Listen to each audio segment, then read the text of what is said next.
Saya sekarang ini akan berbincang-bincang dengan salah satu ulama dan sarjana yang paling penting di Indonesia yang bisa kita sebut sebagai seseorang yang paling ahli di dalam tafsir Al-Quran. Beliau adalah Dr.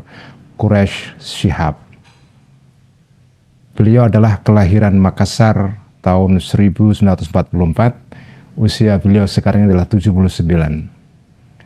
Beliau dikenal sebagai ahli Al-Quran, ahli mengenai tafsir Al-Quran, dan membaktikan seluruh hidupnya untuk Al-Quran. Beliau menempuh pendidikannya sejak Sanawiyah hingga S1, S2, S3 di Al-Azhar University atau Jamiatul Azhar di Mesir, di Kairo. Dan beliau banyak berguru dengan tokoh-tokoh besar di dalam para ulama-ulama besar di Mesir pada tahun 60-an, tahun 70-an. Beliau adalah salah satu murid dari seorang ulama besar yang dikenal sebagai Al-Ghazali abad ke-20, yaitu Syekh Abdul Halim Mahmud, yang fotonya atau gambarnya ada di belakang saya. Beliau menulis tafsir Al-Quran dengan judul Al-Misbah, sekitar 15 jilid, dan beliau mungkin bisa disebut sebagai Tarjumanul Quran, sebagai penerjemah Al-Quran kepada bangsa Indonesia.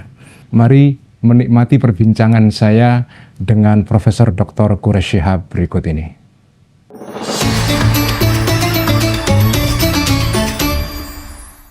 Saya Ulil Absar Abdallah.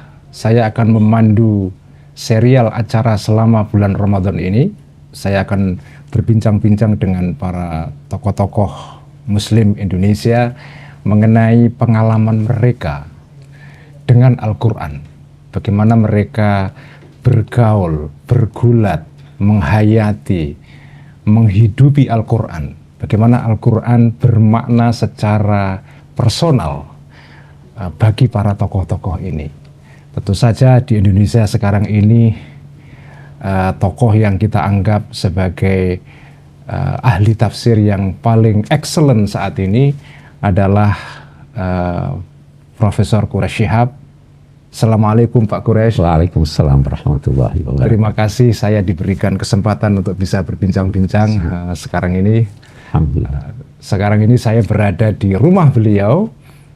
Dan ini kesempatan yang luar biasa bagi kami untuk bisa berbincang-bincang dengan beliau sebagai seseorang yang kami anggap orang yang sangat ahli dalam bidang Al-Quran.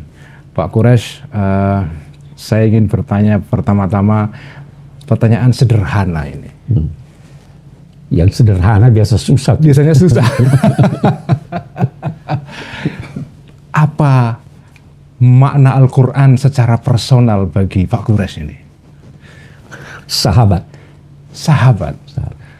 Ini istilah sederhana tapi maknanya dalam sekali itu. Dalam pengertian apa Al-Quran ini sahabat? Merasa kekurangan, kehilangan kalau tidak membaca atau mempelajarinya. Itulah sahabat. Ya? Itulah sahabat. Apakah sahabat di sini juga artinya Pak Quraish merasa sendirian seandainya sahabatnya tidak ada, kesepian? Oh iya, jelas. Ya. Karena itu saya tidak ingin berbicara tentang diri saya, tapi saya ingin katakan begini, sahabat itu selalu hadir bersama sahabatnya, walaupun fisiknya tidak hadir.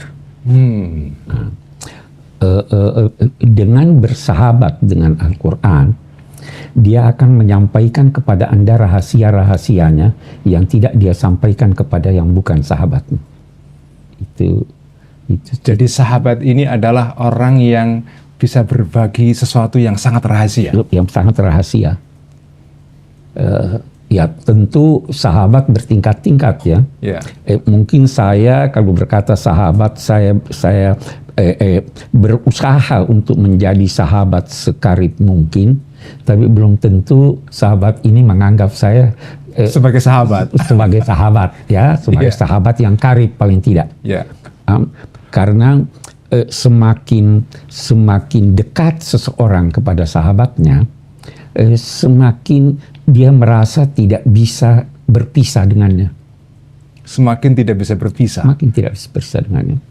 Nah, sahabat ini kan kadang-kadang punya misteri yang kita tidak bisa menyelami seluruhnya. Iya. Kadang-kadang sahabat ini walaupun kita bersahabat dalam waktu yang lama, tetapi tetap ada sesuatu yang kita tidak seluruhnya bisa memahami. Apakah ada rahasia-rahasia Al-Quran yang Pak Quraisy masih merasa belum bisa menjangkau itu? Sahabat ini ya? Pasti. Dan saya yakin tidak semua manusia bisa menjangkau kandungan Al-Quran. Sealim apapun orang, tidak mungkin dapat memahami firman-firman Tuhan. Sebagaimana halnya anak kecil, tidak mungkin dapat memahami ucapan-ucapan orang tuanya. Itu antar manusia, apalagi antara makhluk dengan Tuhan. Karena itu juga, setiap saat Al-Quran bisa menampakkan makna-makna baru yang belum diketahui oleh pendahulu. Kita tahu Pak Quraisy ini kan sudah menghasilkan tafsir yang luar biasa Al-Misbah. Apakah setelah Pak Quraisy menyelesaikan tafsir ini saya anggap tafsir ini adalah cara Pak Quraisy menafsir atau memahami sahabat ini, yaitu Al-Quran ini. Setelah selesai Al-Misbah, apakah ada hal-hal baru yang Pak Quraisy ingin tuliskan kembali atau dikemukakan kembali yang tidak ada dalam Al-Misbah? Jelas ada, jelas dan banyak. Ya, di tafsir Al-Misbah saya menemukan misalnya ada yang salah. Ada yang salah. Ya toh, bahwa atau ada yang ketinggalan atau ada hal-hal baru yang ditemukan oleh ulama yang belum ditemukan atau belum saya kemukakan. Jadi selalu ada hal yang baru. Nah, Pak Quraisy ini kan belajar Al-Quran mulai sejak kecil sampai sekarang. Sekian puluh tahun Pak Quraisy ini bergaul dengan Al-Quran. Apakah makin banyak Pak Quraisy ini membaca kitab tafsir mengenai Al-Quran, makin memahami Al-Quran atau makin tidak tahu? Saya tidak akan berkata makin tidak tahu, tetapi makin banyak yang saya tidak tahu. Makin banyak yang tidak tahu? Iya, makin banyak yang saya tidak tahu. Ya. Ketika sekarang membaca atau mendengar pengalaman pakar-pakar tafsir, saya juga terkagum-kagum dengan pandangannya yang saya tidak kemukakan atau saya belum pernah kemukakan. Di dalam Al-Misbah ya? Iya, di dalam Al-Misbah. Ya. Kalau boleh tahu Pak Quraisy, mufassir klasik ataupun modern yang amat dikagumi oleh Pak Quraisy ini mufassir siapa ini? Saya kira kalau klasik itu mungkin Ibnu Katsir. Ibnu Katsir ya. Ya. Kenapa Pak Quraisy? Karena dia banyak mengaitkan dengan hadis. Oke. Ya tahu. Klasik Ar-Razi karena banyak sekali pendapat. Iya. Ya, dan kadang-kadang kita bingung. Sampai kita bingung, ya toh. Dan itu diakui oleh Ar-Razi sampai beliau berkata, "Mastafatna min bahthina tula umrina siwa an jama'na fihi qila wa qalu." Kita tidak mendapat sesuatu dari pembahasan kita kecuali menghimpun si A berkata begini, si B berkata begitu. Tapi cukup banyak. Ya. Kalau di modern, saya tertarik dengan At-Tahrir wa Tanwir. Ibnu Ashur. Kenapa Pak Quraisy? Tinjauan kebahasaannya sangat dalam. Sangat dalam ya. Ya. Tertarik dengan Asy-Sya'rawi. Apakah karena beliau ini berhasil mendekatkan Quran kepada orang-orang awam? Saya kira iya. Itu ya. Jadi dengan gaya bahasanya, dengan contoh-contohnya, dengan bahasa Arab Ammiyahnya, sehingga orang mudah memahaminya. Ya. Apa yang khas pada Asy-Sya'rawi, Pak Quraisy? Kedalaman pengetahuan bahasanya.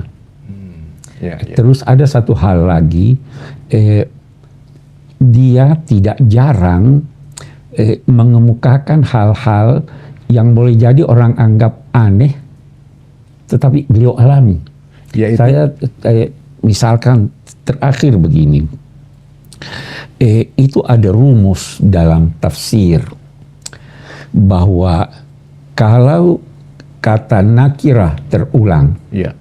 maka yang pertama berbeda dengan yang kedua. Ya. Kalau kata ma'rifah terulang, Itu artinya sama. itu sama. Beliau berkata begini, punya pengalaman. Ada yang bertanya pada saya menyangkut ayat wa huwallazi fis sama'i ilahun wa fil ardi ilah. Ini kan ilah dua-duanya nakira. Apakah itu berarti ada dua Tuhan? Oh, menarik pertanyaannya itu. Ya, Agak nakal pertanyaannya itu, Pak Guru. Beliau bercerita begini. Dia bilang waktu yang bersangkutan bertanya pada saya, ketika itu hadir Syekh Mahmud Shaltut Al-Azhar. Ya. Dia bilang, dia bertanya pada saya tertegun. Tiba-tiba ada satu orang datang pada saya. Ainal mausuf. Dia bilang, saya lantas berpikir, alladzi fis sama'i ilah, itu mausuf. Karena ada alladzinya. Ya. Fil ardi ilah, itu nakirah. Jadi kamu tidak bisa berkata bahwa dua nakirah. Dua nakira. Jadi yang satu ma'rifat, yang satu ma'rifat, ya. dan satu nakirah. Ya. Dan ini menurut Sya'rawi itu terjadi, dan orang yang berucap itu kemudian saya tidak kenal, kemudian menghilang dari saya. Ini pengalaman agak. Nah, ini pengalaman mistik ini kan. Ini mungkin salah satu contoh bagaimana orang yang dekat kepada Al-Quran. Al-Quran itu menjelaskan dirinya dengan cara-cara tertentu. Jadi termasuk melalui pengalaman-pengalaman yang gaib seperti ini. Kalau Anda bertanya pada saya, tidak apa-apa saya cerita. Saya sering bercerita pada mahasiswa pengalaman saya. Ya, yang gaib. Yang mistik. Terserahlah bagaimana ya. Saya meneliti di disertasi saya buku Nazmid Durar fi Tanasubil Ayati was Suwar. Al-Biqai. Salah satu tugas kita adalah mencari di mana si A yang mengemukakan pendapat ini mengemukakan pendapatnya. Misalnya, menurut Al-Ghazali begini. Tugas peneliti mencek di mana itu. Apa sesuai atau tidak apa yang ditulis oleh pengarang dengan apa yang dikemukakan oleh Al-Ghazali. Betul. Ada pengalaman yang tidak hanya sekali atau dua kali. Menemukan nama seorang yang tidak terlalu terkenal. Disebut pendapatnya. Oleh Al-Ghazali? Bukan oleh Al-Ghazali. Dikutip oleh Al-Biqai. Tugas saya oleh promotor, kamu harus cari siapa dia. Mencari siapa dia tidak sulit. Tetapi di mana itu sulit. Seringkali saya tidak dapat ini. Maka dikatakan tulis catatan kaki, lam ajidhu, saya tidak terima.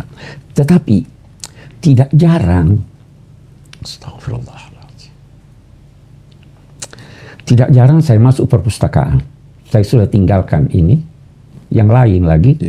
Tapi begitu mencari suatu buku, berhenti di suatu tempat, terus ambil buku, saya buka, di situ saya dapat apa yang saya cari berminggu-minggu. Secara tidak sadar gitu? Tanpa sadar. Anda mau namakan apa itu? Masya Allah, luar biasa ya. Dan itu tidak sekali, tidak dua kali. Ini pada saat Pak Kores menyiapkan disertasi? Waktu saya menulis disertasi. Luar biasa. Para hadirin. Nah itu, ya toh jadi, itu barakatil Quran. Itu, barakatil Quran. Ini pengalaman seperti ini mungkin juga beberapa atau banyak orang mengalami hal serupa dengan caranya masing-masing. Dengan caranya masing-masing, betul, dengan caranya masing-masing. Dengan caranya masing-masing. Ada orang dengan cara mimpi. Kedekatan kepada syekh boleh jadi menjadikan dia memimpikan syekh dan menegurnya secara tidak langsung. Itu bisa terjadi. Pernah ada suatu kisah Pak Quresh, ini ya kisah yang sangat terkenal di daerah Pantura, Rembang, Padi dan sekitarnya. Iya. Mengenai Kiai Bishri Mustafa, bapaknya Gus Mus. Waktu Kiai Bishri ini meninggal, itu ada beberapa orang yang bermimpi ketemu dengan Kiai Bishri. Kiai Bishri ini penulis tafsir dalam bahasa Jawa Al-Ibris. Beberapa orang ditemui oleh Kiai Bishri dan Kiai Bishri mengatakan dalam mimpi itu, ada kesalahan cetak di tafsir saya di halaman sekian. Subhanallah. Nah, ketika bangun, dicek oleh santri yang mendapatkan mimpi ini, dan betul memang ada salah. Dan ada 3 atau 4 santri yang bermimpi hal yang sama. Dan itu dikisahkan oleh Kiai Ali Maksum Krapyak, waktu beliau memberikan sambutan 40 harinya Kiai Bishri. Jadi ini mungkin juga salah satu pengalaman. Itu pengalaman spiritual yang boleh jadi sekarang orang tidak percaya itu. Tidak percaya ya. Tapi itu nyata, Betul. Nah, saya ingin bergeser, pertanyaan berikutnya adalah saya ingin mendapatkan komentar dari Pak Quresh mengenai bagaimana Pak Quresh melihat masyarakat kita sekarang ini di Indonesia memperlakukan Al-Quran. Dalam pengamatan Pak Quresh bagaimana?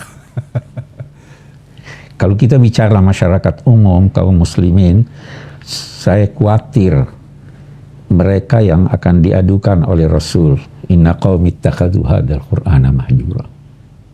Ya toh? Yeah. Kita tidak mempelajari Al-Quran. Quran sebagai sesuatu yang mahjur, yang ditinggalkan. Ditinggalkan. Meskipun mungkin dibaca secara, boleh jadi dibaca setiap hari. Kalau karena sebenarnya kan kita tidak disuruh sekedar membaca. Ada tadabbur, ada tadarus. Betul. Kita tadarus itu pun hanya di bulan Ramadan dan dalam bentuk yang sangat minim.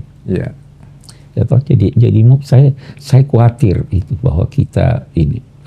Dan kalau Anda lihat berapa persen umat Islam yang punya Quran di rumahnya? Kita lihat. Berapa persen yang punya Quran yang membaca Al-Quran itu? Tidak sekedar dipajang di ruang tamu ya? Berapa persen yang membaca, yang memahaminya? Jadi saya kira memang sikap kita belum sesuai dengan apa yang semestinya kita lakukan. Sekarang ini ada suatu fenomena yang menarik Pak Quresh, bahwa banyak sekarang orang yang menghafal Al-Quran. Sekarang menjamur pondok-pondok tahfidz di mana-mana. Sesuatu yang tentu saja sangat positif. Tapi bagaimana Pak Quresh melihat tumbuhnya antusiasme untuk menghafalkan Al-Quran ini? Iya, saya ingin bercerita. Guru saya Habib Abdul Qadir Bilfaqih, di pesantren kami itu setiap hari harus bahasa Arab. Di Malang ini ya? Di Malang.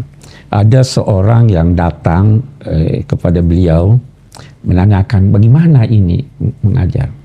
Dia katakan, ya saya wajibkan mereka berbahasa Arab setiap saat.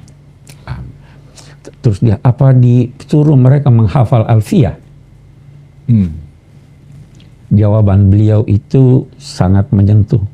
Dia bilang, kalau saya suruh mereka menghafal Alfiyah, saya hanya menambah 1 eksemplar dari buku Alfiyah.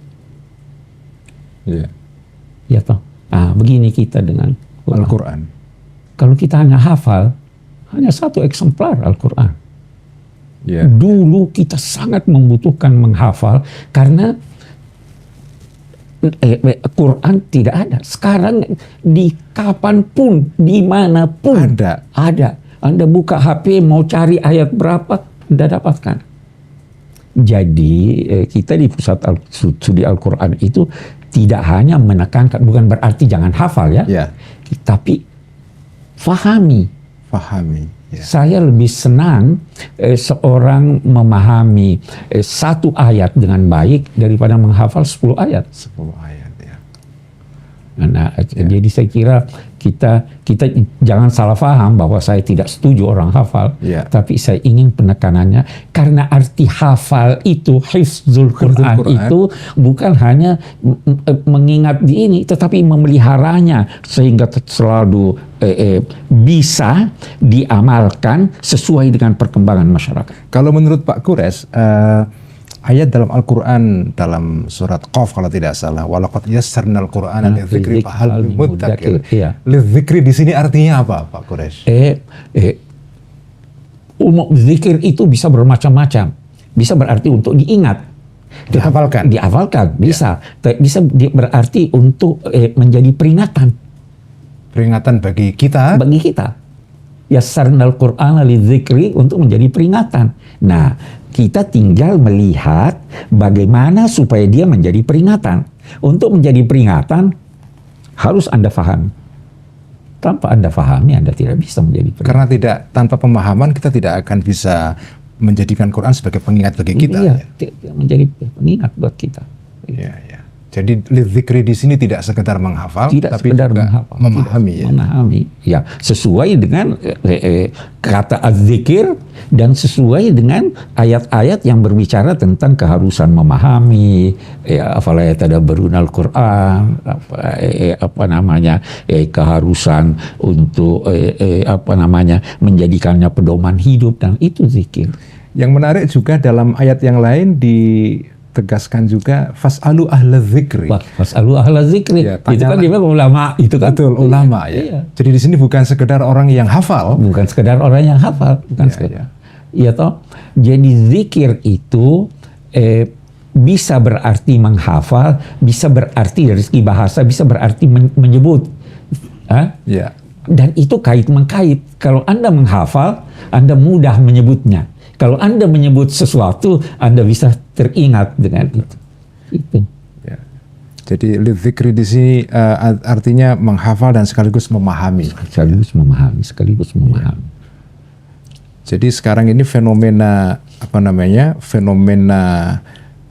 antusiasme menghafal Al-Quran di kalangan anak muda ini perlu diberikan tambahan pemahaman. Betul, perlu diberikan. Perlu ada tugas baru dari ustadz-ustadz kita memberi ini. Saya kira paling tidak juz amma deh. Yang dipahami ya? Yang dipahami. Karena itu hampir sehari-hari kita bacakan dalam kita baca, ini. Ya. Karena di situ surat-surat pendek. Surat-surat pendek. Ya. Nah ini berbicara mengenai soal surat-surat pendek. Dalam juz 30 ini Pak Qures ini. Ini kan surat-surat yang kalau kita lihat dari aspek kebahasaannya sangat indah ya. Betul. Sangat indah ya. Secara personal, bagaimana Pak Qures menghayati juz amma ini ya? Apa makna surat-surat pendek ini bagi Pak Qures? Baik dari segi bahasa maupun isi. Sulit menjawabnya karena sangat kaya itu. Sangat kaya kita. Baik, kalau dari segi bahasa kita lihat betapa telitinya kata-kata yang dipilih. Saya teringat guru saya nih pernah berkata begini, ada seorang non-Arab berkata, buat kami sulit menyebut inna a'tainakal kautsar karena ain. Bagaimana kalau diganti dengan inna atainakal kautsar? Ini baru belakangan pengalaman sekarang atau dulu? Iya. Ya, waktu kuliah di Mesir. Waktu saya di Mesir, inna atainak. Kan dia katakan sama saja atainaka wa atain. Dia bilang tidak, berbeda. Atainaka itu memberi tapi tidak menjadi milikmu. Atainaka itu memberi dan menjadi milikmu. Jadi ini ada nuansa bahasa yang berbeda. Dan itu banyak sekali kita temukan di dalam Al-Quran. Ini menarik sekali.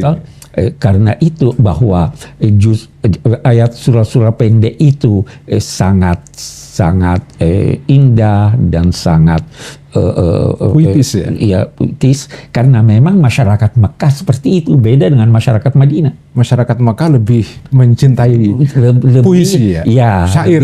lebih dengan syair-syairnya, dengan bahasanya dan sebagainya. Jadi Al-Quran turun menyesuaikan itu. Karena itu mereka terkagum-kagum waktu ini. Ya, paham. Bagaimana Pak Quresh melihat perkembangan studi atau kajian Al-Quran di kalangan masyarakat ilmiah kita? Pak Quresh kita tahu pasti mengajar juga di perguruan tinggi. Sekarang apakah masih mengajar di UIN, Pak Quresh? Enggak lagi. Sudah enggak ya. Tapi sejauh Pak Quresh tahu bagaimana melihat bagaimana Al-Quran itu dikaji di Indonesia, apakah perkembangannya cukup baik atau? Iya, mudah-mudahan makin maju, tapi saya kira belum sampai kepada tingkat ideal. Betul. Saya sekian tahun yang lalu pernah menulis atau katakanlah menanggapi cara pengajaran tafsir di perguruan tinggi. Kritik Pak Quresh apa? Yang terjadi itu silabinya dipilih berdasar kandungan ayat. Maudu'i. Bukan metodenya. Jadi dipilih ayat-ayat menyangkut salat, ayat menyangkut zakat, itu misalnya ayat menyangkut akidah. Saya kurang setuju itu. Kenapa Pak Quresh? Yang pertama, ayat menyangkut salat atau menyangkut akidah sudah diajarkan di dalam pengajaran fikih, pengajaran akidah. Jadi berulang. Yang saya usulkan, kita tidak memilih ayat berdasar kandungannya, tetapi berdasar kaedah-kaedah penafsiran dan bahasa yang ada pada ayat itu. Jadi misalnya kita pilih kaedah-kaedah seperti tadi, kalau nakira berulang, betul. Nah, kita pilih kata-kata ini a'tainaka, ini maknanya. Jadi begitu kita menemukan kata a'tainak, kita tidak perlu ulang karena mereka sudah tahu artinya. Sudah tahu kaidahnya ya. Nah, jadi serupa dengan mengajar kaidah nahwu. Ya toh, ini akan jauh lebih baik daripada mengajar dengan memilih ayat-ayat. Karena kalau kita pilih ayat-ayat, berapa ayat sih dalam satu semester yang bisa diajarkan? Betul. Tapi kalau kita mengajarkan kaedah-kaedah penafsiran, itu akan sangat membantu. Dan akan mendapatkan banyak ayat ya? Akan mendapatkan dalam banyak satu kaedah. Iya, dalam satu kaedah. Betul. Saya ingin bertanya tentang hal yang lain, Pak Quresh. Apakah ini kan tidak semua orang itu punya waktu untuk belajar tafsir Al-Quran secara mendalam seperti Pak Quresh? Apakah orang memahami Al-Quran dengan terjemahan yang tersedia di pasaran, terutama terjemahan Kemenak? Apakah itu boleh? Apakah bagaimana menurut Pak Quresh? Ya jelas boleh. Kalau tidak, ya tak boleh. Hanya kita harus sadar bahwa terjemahan itu belum memberikan penafsiran yang saya tidak mau berkata utuh, yang memadai. Untuk itu. Sekedar memahami, apalagi sebagian terjemahan kan hampir secara harfiah. Betul. Ya. Nah, jadi apa nasihat Pak Quresh kepada orang-orang yang belajar Al-Quran melulu melalui terjemahan ini? Kita tidak bisa larang, tetapi dia harus sadar bahwa dia sebaiknya berdiskusi dengan orang yang lebih paham. Fas'alu ahla dzikri tadi itu. Fas'alu ahla dzikri. Ya. Berdiskusi dengan orang yang dia nilai lebih pandai dari dia. Ada kecenderungan, mungkin ini kecenderungan tidak berlaku pada semua orang, tapi ada beberapa kecenderungan di mana orang-orang yang memahami Quran dengan terjemahan ini kemudian merasa tak lebih tahu Pak Quraisy daripada jelas. orang-orang yang sudah belajar tafsir secara mendalam itu. Jelas tidak. Ya, di situ kekeliruannya. Betul. Kekeliruannya. Ya, sedang yang sudah belajar lama pun masih ada kemungkinan salah. Ya. Ya toh. Tidak bisa. Ini kan kadang-kadang masyarakat awam yang dibutuhkan adalah penjelasan tentang Al-Quran yang sederhana. Iya. Tetapi para sarjana kadang-kadang memberikan penjelasan yang kompleks sehingga mereka akhirnya malah kesulitan memahami Al-Quran. Nah, bagaimana Pak? Itu kesalahan sarjananya. Ya. Kan pada dasarnya menjelaskan sesuatu itu harus dengan menyesuaikan penjelasan itu dengan sasaran. Jadi kalau kita mau jelaskan, katakanlah kita mau bicara tentang kaidah-kaidah tafsir yang begitu luas di hadapan umum itu Tidak bisa. tidak bisa. Tidak bisa. Ya toh? Hikmah itu adalah menyampaikan secara tepat kepada sasaran yang tepat pada waktu yang tepat dan orang yang tepat. Betul. Ya. Dan itu tidak mudah memang ya. Dan itu tidak mudah. Itu sebabnya juga Nabi SAW ketika ditanya tentang satu masalah, boleh jadi beda-beda jawaban beliau. Karena beliau menyesuaikan dengan Mukhatabnya. Betul. Nah itu mungkin yang menjelaskan kenapa Syekh Mutawalli Sya'rawi tadi itu begitu populer karena orang paham semua, orang intelektual dan orang awam itu tertarik dengan apa yang beliau sampaikan. Ya. Dan udah. Ya, betul sekali itu ya. Ya. Nah, di dalam Al-Qur'an itu ada ayat-ayat yang memang mengandung banyak semacam misteri Pak Quraisy ya. Dan itu biasanya menjadi kesukaan para mufassir untuk menunjukkan kepiawaiannya menafsirkannya. Salah satunya adalah surat dalam An-Nur, Allahu nurus samawati wal ardh. Ini ayat yang banyak ulama kira-kira berlomba-lomba untuk menjelaskan ayat ini ya. Ar-Razi juga menulis mengenai ini panjang lebar. Nah, kalau kita menghadapi ayat yang seperti ini, ayat yang mengandung banyak rahasia, bagaimana kita menjelaskannya kepada orang awam supaya mereka mudah menangkapnya?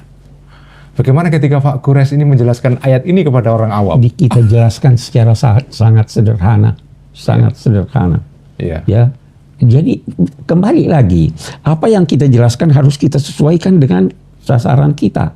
Ya. Dan kalau ayat-ayat yang berkaitan dengan seperti ayat ini Al-Amsal itu harus disadari oleh semua orang termasuk ulamanya bahwa itu la yaqiluha illal alimun.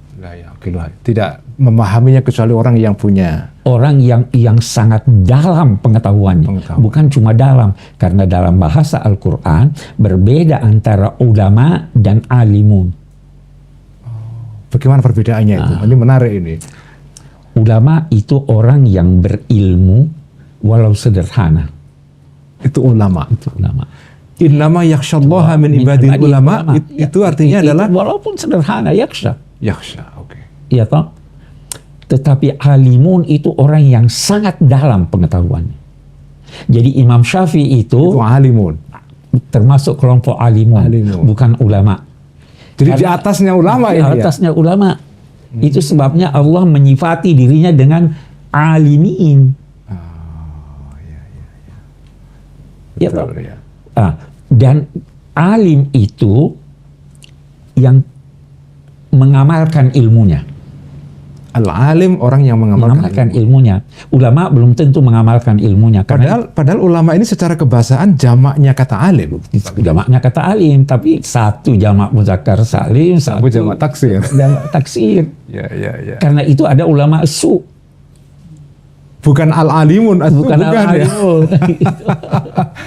Ini pengertian yang jarang kita sadari ini. Iya, apalagi sudah masuk dalam bahasa Indonesia, sudah dalam pengertian bahasa Indonesia yang membatasi ulama hanya pada orang-orang yang mendalam ilmu agamanya. Iya. Padahal Al-Quran, ulama bukan hanya mendalam ilmu agamanya. Jadi wa ma ya'qiluha illal alimun di sini tidak sekedar hanya yang tahu ilmu agama. Iya. Tidak hanya sekedar tahu sedikit. Iya. Iya kan? Nah, jadi menghadapi itu banyak sekali uraian menyangkut ini. Salah satu uraian yang bagus yang saya berusaha kutip di Al-Misbah itu pendapat Al-Ghazali tentang tingkat-tingkat pemahaman manusia. Iya, Ya kan? Iya. Nah, kalau boleh tahu, Al-Misbah ini ditulis untuk mukhatab atau pembaca seperti apa, Pak Quraisy? Untuk mahasiswa. Mahasiswa ya? Iya. Jadi bukan untuk orang awam. Mahasiswa S1 atau Ya katakanlah S1, S1 harapannya ya. S1 ya, minimal S1 ya. S1. Jadi memang ini membutuhkan dasar pengetahuan yang membutuhkan dasar memadai pengetahuan. ya. Dasar pengetahuan. Walaupun saya berusaha untuk mempermudah redaksinya sehingga boleh jadi walaupun bukan S1 ya jadi begini, walaupun orang yang tidak mendalami ilmu agama, kalau dia memiliki kecerdasan yang cukup, insya Allah bisa memahami Al-Misbah. Tapi memang bukan buat orang di ibtidaiyah. Bukan. Mungkin di sini bedanya antara tafsir Al-Misbah dengan tafsir Al-Ibris mungkin ya. Oh iya mungkin ya. Mungkin. Al-Ibris ini tafsir yang ketika saya baca, ini tafsir para pemirsa, tafsir yang ditulis oleh ayahnya Gusmus ya. Tafsir Al-Ibris dalam bahasa Jawa. Memang dulu saya ketika kecil Pak Quraisy, ibu saya itu setiap hari selalu setelah selesai masak, sekitar jam 2 siang begitu, setelah istirahat, bacaannya selalu membaca Al-Ibris. Ditulis dalam bahasa Jawa dengan aksara Arab Pegon. Ya. Jadi ini mungkin kalau dalam tafsir klasik begitu, tafsir Al-Ibris ini Jalalain ya. Iya, Jalalain, saya kira ya. Nah, Al-Misbah ini mungkin Ibnu Katsir ya. Tidak juga, karena Ibnu Katsir lebih fokus dimasukkan dalam tafsir bil ma'thur. Bil ma'thur. Ya, sedangkan Al-Misbah itu bukan hanya Al-Ma'thur. Kita berusaha menghimpun antara Al-Ma'thur dan Al-Ma'qul. Al-Ma'qul ya. Jadi tafsir bil ma'thur artinya tafsir yang menggunakan dalil-dalil naqli dan Al-Ma'qul yang menggunakan yang rasional. Nah, saya ingin tema terakhir dalam pembicaraan kita ini Pak Quraisy, saya ingin bertanya tentang satu hal ini. Kita tahu sekarang ini perkembangan peradaban modern saat ini itu mengarah kepada peradaban yang sangat-sangat rasional. Anak-anak muda sekarang ini itu tumbuh dalam kultur atau budaya yang seperti ini. Budaya ilmiah, budaya sains, ya, budaya yang rasional. Nah, bagaimana Al-Quran dihadirkan untuk generasi yang seperti ini? Harus ditampilkan, dihadirkan dengan menyesuaikan uraian-uraiannya dengan jati diri manusia. Bagaimana itu maksudnya? Manusia itu bukan hanya akal. Dia punya hati. Kekeliruan filosof sangat mengandalkan akal dan seringkali mengabaikan hati. Kekeliruan pihak lain sangat mengandalkan yang suprarasional dan mengabaikan akal. Masyarakat dunia sekarang sangat mengandalkan akal, sehingga dia lupa hatinya. Al-Quran berusaha menampilkan itu. Saya itu ada gambaran waktu Nabi Musa bertemu dengan Tuhan, dia tenggelam dalam spiritualitas. Tenggelam, tidak ini. Tuhan hentakkan dia dengan sesuatu yang bersifat material. Matil kabiyamini kaya Musa, supaya dia kembali kepada dirinya sebagai manusia, sebagai manusia yang punya jasad ya. Dan karena itu yang dipuji itu Nabi Muhammad waktu Mi'raj, mahazagal basar wa ma tagha. Itu maknanya mazaqal basar itu ya. Jadi artinya dia konsisten dalam ini, dia tahu dirinya, saya ini. Ada seorang filosof ya, saya beberapa kali kutip itu, dia bilang kita memang harus mempertemukan antara jiwa dan akal. Islam datang mempertemukan itu. Sebagaimana dulu Zulkarnain ingin mempertemukan itu antara timur dan barat. Antara timur dan barat. Barat itu sangat mengandalkan akal, sampai-sampai dia berkata I think. Ya, saya berpikir. Kita terjemahkan saya kira. Saya kira. Tapi orang timur berkata apa? Saya rasa. Saya rasa. Iya, beda sekali nih. Ya? Beda sekali. Saya pikir dan saya rasa. Bagaimana kita mempertemukan fikir dan rasa? Karena itu ada apa namanya? Di kalangan pakar-pakar itu dia gambarkan kehidupan ini setiap orang harus membawa tongkat. Tongkat itu pegangannya halus, ujungnya kasar. Ujungnya kasar ya.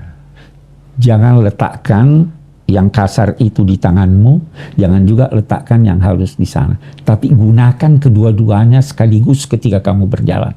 Masing-masing punya fungsinya. Masing-masing punya fungsi. Dan karena itu, letakkan sedikit akal pada rasamu. Dan letakkan rasa dalam... Dan letakkan rasa dalam akalmu. Ya. Supaya kamu tidak arogan. Supaya kamu tidak, dengan ini, supaya kamu tidak hanyut dalam perasaan.